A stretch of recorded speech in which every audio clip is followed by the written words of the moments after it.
उस दिन रात में लगभग 12 बजे फ़ोन की घंटी बजी तो नींद में हड़बड़ाते हुए ही मैंने फ़ोन उठाया था और फिर लड़खड़ाते शब्दों में हेलो कहा तो दूसरी ओर से मेरे दामाद पवन की चिरपरिचित आवाज़ मुझे सुनाई दी।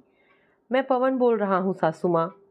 मेरी सबसे प्रिय सहेली रीता का बेटा पवन पहले मुझे आंटी कहकर बुलाता था, मगर जब से मेरी बेटी प्रिया के साथ उसकी शादी हुई है वह मुझे माँ कहकर बुलाता था। उस रात उसकी आवाज़ सुनकर मैं अनायास ही खुश हो गई थी और बोल पड़ी थी, हाँ बोलो बेटे, क्या बात है? इतनी रात गए, कैसे फ़ोन किया? सब ठीक तो है? हाँ हाँ, सब कुछ ठीक है माँ। आपको एक सरप्राइज़ दे रहा हूँ। प्रिया और मम्मी कल राजधानी एक्सप्रेस से दिल्ली आपके पास पहुँच रही हैं। अरे वाह! क्या दिल खुश करने वाली खबर सुनाई है। और तुम क्यों नहीं आ रहे उनके साथ? अरे माँ, आपको तो पता ही है कि मैं काम छोड़कर नहीं आ सकता और इन दोनों का प्रोग्राम तो अचानक ही बन गया। तभी तो प्लेन से नहीं आ रही। मैं तो कल से आपका फ़ोन ट्राई कर रहा था, मगर फ़ोन मिल ही नहीं रहा था। तभी तो आपको इतनी रात को तंग करना पड़ा। ये दोनों कल 10 साढ़े 10 बजे रेलवे स्टेशन पर उतरेंगी। अमन भैया को लेने के लिए भेज देना। हाँ हाँ, अमन ज़रूर जाएगा और वह नहीं जा सकता तो उसके डैडी जाएंगे। तुम चिंता मत करना। ये कहते हुए मैंने फ़ोन रख दिया था और खुशी से तुरंत अपने पति को जगाते हुए उन्हें प्रिया के आने की खबर सुना दी। प्रिया आ रही है, यह तो बहुत अच्छी बात है, पर उसके साथ तुम्हारी वह नकचड़ी सहेली क्यों आ रही है? हमेशा की तरह उन्होंने रीता से नाराज़गी जताते हुए मजाक में कहा। अरे उसका और एक बेटा भी यहाँ दिल्ली में रहता है, उससे मिलने का जी भी तो करता होगा उसका। प्रिया को यहाँ पहुँचाकर रीता कल चली जाएगी अपने बेटे के पास। रीता को शुरू से ही जाने क्यों यह पसंद नहीं करते थे, जबकि वो मेरी सबसे प्रिय सहेली थी। स्कूल और कॉलेज से ही हमारी अच्छी खासी दोस्ती थी। कॉलेज में रीता को मेरी ही कक्षा के एक लड़के अमित से प्यार हो गया था। उन दोनों के प्यार में मैंने किसी नाटक के सूत्रधार सी भूमिका निभाई थी। मुझे कभी अमित की चिट्ठी रीता को पहुंचानी होती तो कभी रीता की चिट्ठी अमित को। रीता अपने प्यार की बातें मुझे सुनाती रहती थी। खूबसूरत और तेज दिमाग की रीता अमीर बाप की इकलौती बेटी होने के बावजूद मेरे जैसी सामान्य मिडिल क्लास परिवार की लड़की से दोस्ती कैसे रखती है, यह उन दिनों कॉलेज के हर किसी के मन में सवाल था। शायद दोस्ती में जहाँ मन मिल जाते हैं वहाँ कोई कुछ कर सकता है भला। रीता का अमित से प्यार हो जाने के बाद यह दोस्ती और भी पक्की हो गई थी। अमित के पिता बहुत बड़े उद्योगपति थे। साइंस में इंटर करने के बाद अमित इंजीनियरिंग की पढ़ाई करने मुंबई चला गया, मगर रीता को वह भूला नहीं था। आखिर कॉलेज की पढ़ाई पूरी करते करते ही रीता और अमित का प्रेम विवाह हम सब सहपाठियों के लिए एक यादगार बनकर रह गया था। रीता की शादी के साल भर बाद ही मेरी भी शादी हो गई और मैं यह जानकर बेहद खुश थी कि शादी के बाद मैं भी रीता की तरह मुंबई में रहने जा रही थी। मुंबई में हम जब तक रहे दोनों अक्सर मिलते रहे थे, मगर रीता और अमित के रईसी ठाट बाट से मेरे पति शायद कभी एडजस्ट नहीं हो सके थे। इसी से जब भी रीता से मिलने की बात होती तो ये अक्सर टाल देते। मेरे पहले बेटे अमन के जन्म के बाद मेरे पति ने पहली नौकरी छोड़कर दूसरी ज्वाइनिंग की तो हम दिल्ली आ गए। यहाँ आने के 3 साल बाद प्रिया का जन्म हुआ और फिर घर गृहस्थी के चक्कर में मैं पूरी तरह फंस गई। रीता से मेरी निकटता फिर धीरे धीरे कम होती गई थी। इस बीच रीता भी 2 बच्चों की माँ बन गई थी और दोनों बार लड़के हुए थे। यह सब खबरें तो मुझे मिलती रही थी, मगर अब हमारी दोस्ती दिवाली, न्यू ईयर या बच्चों के जन्मदिनों पर बधाई भेजने तक ही सिमट कर रह गई थी।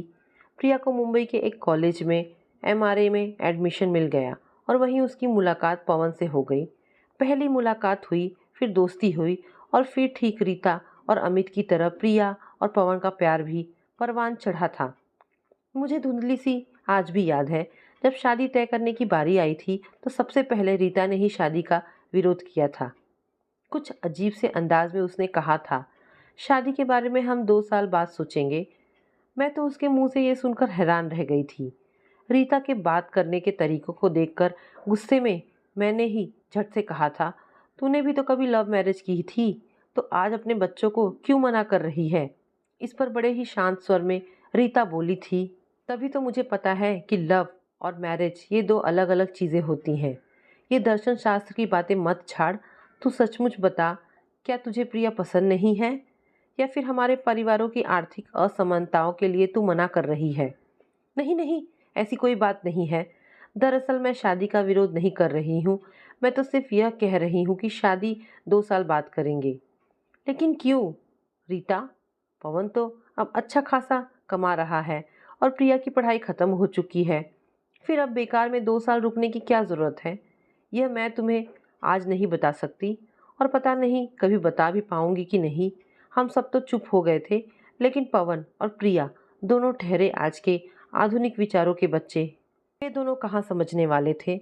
उन दोनों ने अचानक एक दिन कोर्ट में जाकर शादी कर ली थी और हम सबको हैरान कर दिया था। रीता और अमित ने हालात को समझते हुए एक भव्य 5 स्टार होटल में शादी की जोरदार पार्टी दी थी और फिर सब कुछ ठीक ठाक हो गया था। प्रिया की शादी को साल भर हो चुका था। इस दौरान वह और पवन अक्सर दिल्ली मेरे यहाँ आया करते थे, मगर रीता पहली बार मेरे यहाँ बतौर समधन आ रही थी। इसलिए भी मैं मन ही मन बहुत खुश हो रही थी। मुझ में बहुत सी पुरानी यादें उमड़ती जा रही थी, और उन मीठी सुहानी यादों की डोर मुझे कभी बचपन में तो कभी जवानी में ले जाकर मायके पहुंचा रही थी। ठीक 11 बजे अमन, प्रिया और रीता को घर ले आया। कार से उतरते हुए मैंने उन दोनों को देखा तो प्रिया सिर्फ एक बैग लेकर आई थी, मगर रीता तो 3-4 बैग के साथ आई थी। बैगों को देखकर मेरे चेहरे पर आए अजीबोगरीब भाव को देखकर कुछ झेपते हुए रीता बोली, मेरा सामान बहुत ज़्यादा है ना। दरअसल मैं अब दिल्ली में अपने बेटे के पास रहने के इरादे से आई हूँ। मेरा सामान यहीं बाहर ही रहने दो। अभी थोड़ी देर में बेटा आ जाएगा तो मैं उसके साथ चली जाऊंगी।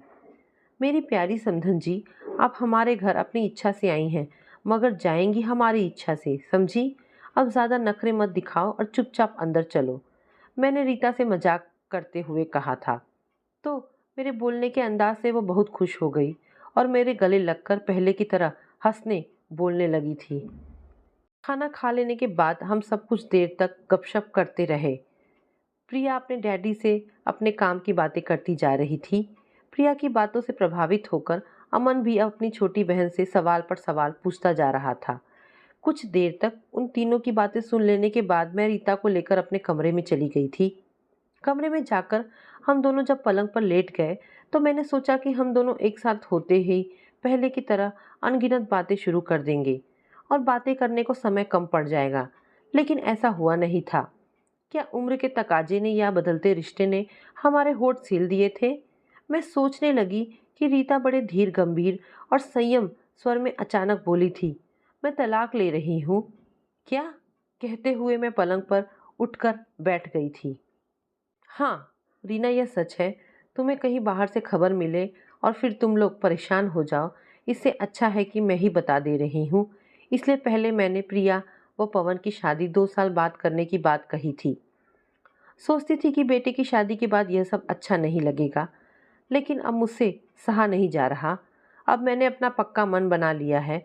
लेकिन इतने सालों बाद यह फैसला क्यों रीता? वैसे तो बहुत लंबी कहानी है, मगर जिस किसी को सुनाऊं उसे तो यह बहुत ही छोटी सी बात लगती है। कोई क्या जाने कि कभी कभी छोटी सी बात ही दिल में बवंडर बनकर समूचे जीवन को तहस नहस कर देती है। तुम तो जानती ही हो कि अमित मुझसे बेहद प्यार करता था। प्यार तो वह शायद आज भी बहुत करता है, लेकिन शादी के बाद ही मैंने उसके प्यार में बहुत बड़ा अंतर पाया है। शादी के पहले मुझे यह तो पता था कि हमारे यहाँ शादी सिर्फ पति से ही नहीं, उसके पूरे परिवार से होती है। लेकिन अमित से शादी करने के बाद मुझे लगा कि मेरी शादी अमित के परिवार से नहीं, उसके परिवार की अजीबो गरीबी अमीरी से हुई है। रीता की सारी बातें सुन लेने के बाद मुझे समझ में नहीं आ रहा था कि उसे क्या कहूँ। मन में बार बार एक ही सवाल उठ रहा था कि रीता जैसी तेज तर्रार लड़की इतने दिनों तक यूं चुप कर दबकर क्यों रह गई। शादी के बाद मुझे यह भी पता चला कि अमीरों की भी अलग अलग जातियां होती हैं। अमित के पिता बड़े अमीर थे, जो अपने दोनों बेटों के साथ अपने उद्योग को और बढ़ाना चाहते थे। अमित की माँ बहुत पहले ही देहांत हो चुका था। घर में हम सिर्फ 4 लोग थे, अमित के पिता, अमित का छोटा भाई उदय अमित और मैं। घर के इन 4 लोगों में से मेरी बातचीत सिर्फ अमित से ही होती थी। अमित के पिता ने कभी भी मुझसे आमने-सामने होकर बात नहीं की थी। जब भी कुछ कहना होता तो अमित से कह देते कि बहू से कहो। उदय मेरा छोटा देवर अमित से सिर्फ 2 साल छोटा था। वह स्वभाव से बेहद शर्मीला था। शुरू-शुरू में मैंने उससे दोस्ती करने के लिए हंसी मजाक करने की कोशिश की तो एक दिन अमित ने बड़े गंभीर अंदाज में मुझसे कहा था, तुम उदय से यूं हंसी मजाक न किया करो, डैडी को अच्छा नहीं लगता। तुम्हारे डैडी को तो मैं ही अच्छी नहीं लगती, तभी तो वह सीधे मुंह मुझसे बात ही नहीं करते। जो कहना होता है तुमसे कहलवाते हैं और अब उदय से बात करने को भी मना कर रहे हैं, मैंने गुस्से में तुनक कर कहा था। इस पर अमित का जो रौद्र रूप उस रात मैंने पहली बार देखा था वो आज तक नहीं भूल पाई हूँ। अपने मजबूत हाथों से मुझे पलंग से उठाकर नीचे गिराते हुए एकदम ही राक्षसी अंदाज में अमित ने कहा था, इस घर में जो डैडी कहेंगे वही होगा और तुम्हें भी वही करना होगा। अगर तुम्हें यह सब पसंद नहीं है तो तुम इस घर को छोड़कर जा सकती हो, मगर तब मैं तुम्हारे साथ नहीं जाऊंगा। और फिर बड़ी बेदर्दी से अमित बेडरूम छोड़कर बाहर चला गया था और मैं रात भर रोती रही थी, पर मेरी सिसकियां सुनने वाला वहां कोई नहीं था। इस घटना के बाद महीने तक अमित और मुझ में बोलचाल बिल्कुल बंद थी। जाने कितने दिनों तक हम दोनों का यूं मौन व्रत चालू रहता, मगर एक दिन बात को निरर्थक न बढ़ाने की सोचकर मैंने ही अमित से बात करनी शुरू की। और फिर शायद मुझे खुश करने के लिए ही वह उस समय मुझे घुमाने स्विट्जरलैंड ले गया था। वह दिन जैसे परियों के पंख लगाकर उड़ गए थे।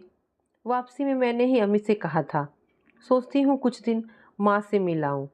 अमित ने तब कहा था, चलो कल ही चलते हैं। माँ और बाबूजी हम दोनों को देखकर बहुत खुश हो गए थे। माँ तो दामाद की सेवा करते करते मुझे भूल ही गई थी, लेकिन जब उन्होंने मुझे कुछ दिन उनके पास छोड़ जाने की बात अमित से कही तो उसने तपाक से मना कर दिया और फिर 2 दिन में ही मैं अमित के साथ अपने घर वापस आ गई थी। उस वक्त भी मेरा मन बहुत खट्टा हो गया था और रात को अमित से कुछ कहने ही वाली थी कि उसका तमतमाता हुआ चेहरा देखकर डर के मारे चुप ही रह गई थी। इस घटना के बाद हर 15 दिनों के बाद कुछ ना कुछ ऐसा घट जाता कि जिससे मैं जान गई कि इस घर में मुझे अपने मन की इच्छा पूरी करने की आज़ादी कभी मिल ही नहीं सकती। यह बात सच थी कि व्यवहारिक दृष्टिकोण से उस घर में सुख ही सुख था। गहने, कपड़े, खाना पीना यानी किसी भी चीज़ की कोई कमी नहीं थी। अमित मुझसे प्यार तो बहुत करता था, मगर उसके प्यार में मेरी अपनी इच्छा की कोई कदर नहीं होती थी। घर में कुछ काम नहीं था तो मैंने अमित से आगे की पढ़ाई करने की बात कही तो ज़रूरत क्या है कहकर उसने मना कर दिया। कुछ करने की बात छोड़ो, किसी सहेली से मिलने जाने की बात करती तो हर वक्त अमित के साथ ही जाना होता था और उसी के साथ वापस भी आना होता था। इसी कारण मैं तुम्हारे घर बहुत कम आती थी। वैसे प्रिया के डैडी की आंखों में मैंने रईसी के प्रति नफरत कब की पढ़ ली थी, तभी तो पवन व प्रिया की शादी से मैं डरती थी। लगता था प्रिया को ही मेरा इतिहास ना दोहराना पड़े, मगर पवन बहुत समझदार है। शादी होते ही उसने अपनी अलग इंडस्ट्री खोल ली और उसमें प्रिया को भी बराबर का हिस्सेदार बना दिया है। प्रिया को पवन के साथ काम करते देखकर मुझे बहुत अच्छा लगता है। जब प्रिया को ऑफिस में काम करते देखती हूँ तो 10 साल पहले की एक बात मुझे याद आती है। 10 साल पहले अमित ने जब अपने ऑफिस में पर्सनल ऑफिसर्स के तौर पर नविता की नियुक्ति की थी, तब जाने कितने दिनों बाद अमित से मेरी फिर एक बार जबरदस्त लड़ाई हुई थी। वह सिर्फ झगड़ा नहीं था रीना, अमित मुझे मारने पर भी उतर आया था। यह सब कुछ बताते हुए रीता की आंखें भर आई थी और फिर जाने कितनी देर तक आंसू बहाते हुए वह निःशब्द सी होकर बैठ गई थी। रीता की सारी बातें सुन लेने के बाद मुझे समझ में नहीं आ रहा था कि उससे क्या कहूँ। मन में बार बार एक ही सवाल उठ रहा था कि रीता जैसी तेज तर्रार लड़की इतने दिनों तक यूं चुपकर दबकर क्यों रह गई। कुछ ना सूझते हुए भी मैंने अनायास ही रीता से बेहद सरल सवाल करने शुरू किए थे। तू इतने दिनों तक चुप क्यों थी? और अगर इतने दिनों तक चुप थी तो अब एकदम ही तलाक लेने की आफत क्यों मोल ले रही है? क्या अपनी खुददारी दिखाने का यही एक रास्ता बचा है तेरे पास? अपना विरोध हर कदम पर दिखाकर भी तो तू अमित के साथ रह सकती है। नहीं रीना, मेरी खुददारी, स्वाभिमान सब खत्म हो चुके हैं। अब मैं सिर्फ शांति से और अपने तरीके से जीना चाहती हूँ। मतलब क्या करने वाली है तू? यहाँ दिल्ली में एक वृद्धाश्रम खुला है, उसके संचालन का काम मुझे मिल गया है। सोचती हूँ जरूरतमंद वृद्धों की सेवा करूंगी तो जीवन में कुछ करने की चाह भी पूरी हो सकेगी। क्या अमित ने इसकी इजाजत दी है? उसकी इजाजत मिलेगी ही नहीं, यह मुझे पता है। तभी तो पहले उसे तलाक लेकर अलग होने का फैसला लिया है, फिर अपना काम करूंगी। क्या पवन यह सब जानता है? हाँ जानता है, और कुछ हद तक मेरी भावनाओं को समझता भी है। मगर तुम्हारी तरह वह भी कहता है कि अब यह सब करने को क्या जरूरत है। तो फिर सच में जरूरत क्या है रीता? जीवन में जरूरत शब्द की व्याख्या हर इंसान अपने अपने मन से करता है, और तब जरूरत हर किसी की अलग हो सकती है। 10 साल पहले अमित ने जब अपने ऑफिस में नविता की नियुक्ति की थी, तब हमारा आखिरी झगड़ा हुआ था। उसके बाद मैंने कभी अमित से झगड़ा नहीं किया। मैं अपने आप से ही झगड़ती रही हूँ। 10 साल से अमित के मुंह से नविता की तारीफ सुन सुनकर मैं उपसी गई हूँ।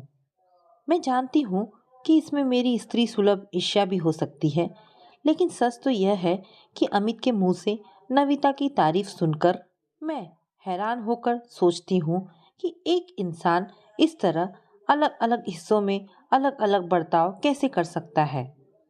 तो क्या तू समझती है कि अमित और नविता में कुछ चल रहा है? मैंने बड़े ही संयत स्वरों में पूछा।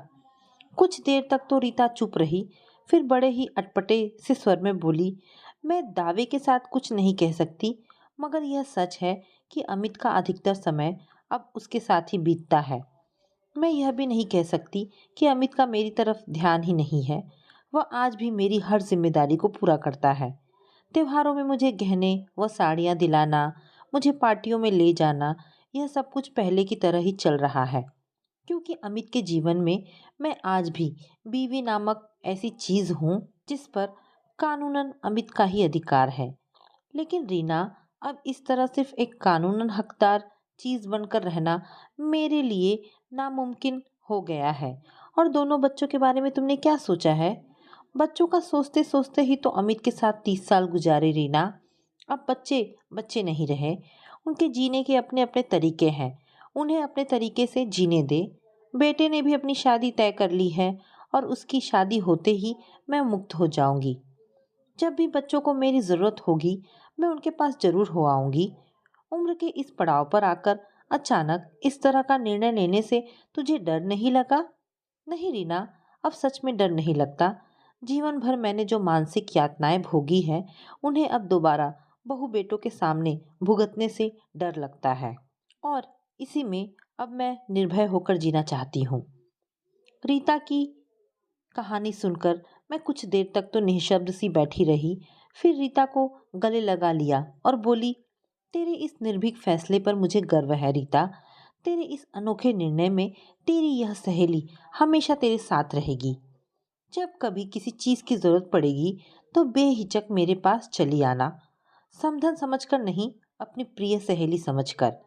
इतनी सारी मन की बातें मुझसे कह लेने के बाद मेरे कहने पर ही रीता बहुत ही सामान्य होकर 2 दिन तक रह गई थी। लेकिन तीसरे दिन तक एक अनोखी घटना ने रीता को और मुझे हिलाकर रख दिया था। एक कार दुर्घटना में अमित की अचानक मौत हो गई, और रीता का जीवन फिर एक बार अमित से जुड़ गया था। रीता को लेकर तुरंत हम लोग मुंबई पहुंचे थे, तो एक बार फिर वही भूचाल में घिर गई थी। मुंबई में इतने बड़े उद्योगपति की मौत का नज़ारा किसी त्योहार से कम नहीं था। रीता की शुष्क आंखों ने पति की मौत का राजसी ठाट बाट भी संयत मन से सह लिया था। अब इतने बड़े उद्योगपति की विधवा होने का मान सम्मान भी उसके जीवन को त्याग नहीं सकता था। जिस मुक्ति की कामना वह कर रही थी, वह तो अपने आप ही मिल गई थी। मगर किस ढंग से? जीवन को खदेड़ देने वाले मुझसे कहे हुए उस पल भर के सच को क्या वह कभी भूल सकती है? और क्या मैं कभी भूल पाऊंगी? तो दोस्तों, ये कहानी यहाँ पर समाप्त होती है। आशा करती हूँ कहानी आपको ज़रूर पसंद आई होगी। अगर कहानी पसंद आई है तो प्लीज़ इसे लाइक एंड शेयर करें। धन्यवाद दोस्तों।